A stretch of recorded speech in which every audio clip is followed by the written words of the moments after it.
Hey, this is Dr. Neuhaus. I want to talk to you today about a problem that I see in the office on a regular basis, and that is complications of diabetes that lead to amputations. I have a patient here. I'm going to take you through some pictures and some pretty graphic video of a patient who, as you can see from the before pictures, has had multiple amputations. He's already lost parts of his second and third toes.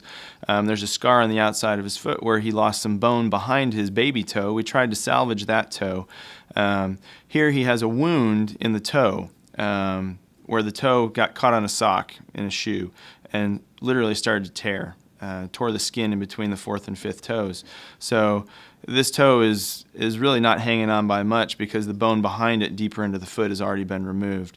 So what we did is we removed this toe in the office. Here you can see the procedure that we're going to do today. Again, it's pretty graphic, so it may not be a video that everybody can watch, but this is a very real problem, and the reason I wanted to put this out on the website is for people to understand the severity of diabetes. Diabetes is a very rough disease.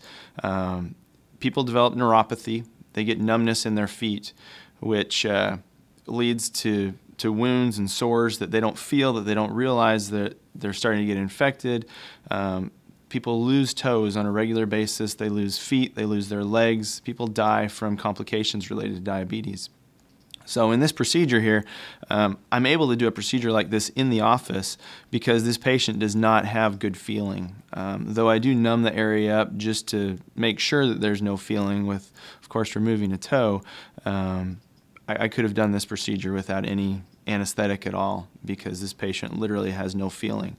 So believe it or not, he could have had this toe come off at home, tear off in the shoe, and would have bled and had lots of problems. So that's why we just removed it in the office. It's a great ability that we have to help people to remove infected parts, but it's not something I enjoy doing. It is something that I do on a monthly basis. At least once a month I have to do something like this for a diabetic patient of mine. Diabetes, as I said, is a disease which affects many people. Most people that end up with an amputation, it starts when they don't even realize that they have a problem. So here you can see we've removed the toe, and we're going to stitch this up. It's going to look very good. This patient went on to heal very well. He's a very good patient. Now that he knows he needs to take care of himself, he knows what he needs to look at, realizes when there's a problem, he comes in to see me. He's going to, with my best guess, do very well long-term with this. Nobody's going to know walking around that he's missing any toes, that he's having any problems like this.